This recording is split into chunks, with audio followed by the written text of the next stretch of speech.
옆으로 누워서 자면 얼굴 비대칭 문제가 생길 수 있나요? 이거는 분명히 얼굴 비대칭의 원인이 될 수 있습니다. 그쪽으로 누워 자는 게 편하기 때문인데요. 이 편한 것이 신체의 불균형 현상을 반영하는 결과로 보시면 되시는 거고요. 그래서 한쪽으로만 누워 자는 습관이 있다라 그러면 천장을 보고 누워 잘 수 있도록 그 베개라든지 그런 수면 환경을 만드는 것을 권해드리고요.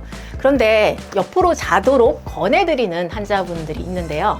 코골이나 수면무호흡증이 심한 분들이라든지 아니면 뇌 기능에 좀 문제가 있어 보이는 분들은 옆으로 자는 방식을 권해드리고 있어요. 근데 이 방법이 기본적으로 이제 베개가 중요합니다. 베개는 옆으로 누웠을 때 어깨가 찌그러지지 않은 그런 정도의 높이를 갖고 있어야 되고요. 적당한 딱딱함을 갖고 있는 베개를 선택하는 것이 좋습니다. 그리고 쪽으로만 고수하지 마시고요. 오른쪽과 왼쪽을 좀 번갈아 가는 형태를 권해드리고요.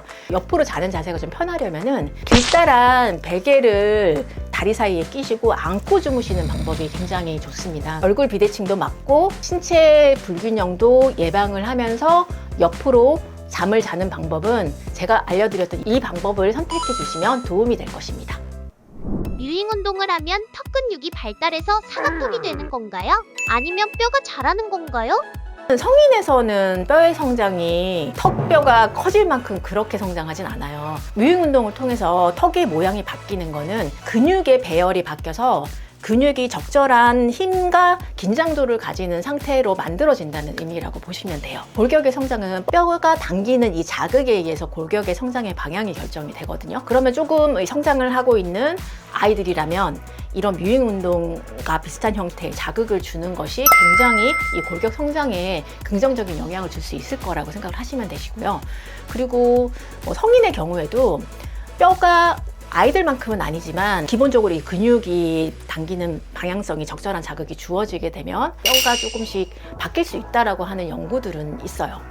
원래 가진 비대칭이나 교정 후 턱 관절 위치가 달라지거나 회전의 비대칭이 심해 보일 수 있는 것이 맞나요? 회전이 일어나는 건 어떨 때일까요? 일단 그 턱이 한쪽 방향으로 회전을 하는 거는 헤드 포지션 문제라고 생각하면 돼요. 헤드 포지션이 무너져서 경추 1, 2번이 아탈구가 되면 이 경추 1, 2번이랑 짝 운동을 하는 하악 같은 경우에는 한쪽 방향으로 비틀어지게 되거든요. 그래서 우리 안면 비대칭 교정이나 턱관절 장애 교정을 할 때 경추, 특히 경추 1, 2번을 같이 정렬하는 쪽으로 헤드 포지션을 정렬하는 방향으로 하게 되는 것이 그 이유라고 보시면 되시고요. 교정이라고 하는 게 어떤 의미인지 모르겠는데 치아 교정을 하게 됐을 때 뭐 턱이 좀 틀어졌다든지 안면 비대칭이 심해졌다라고 하시는 분들은 꽤 있으셨어요.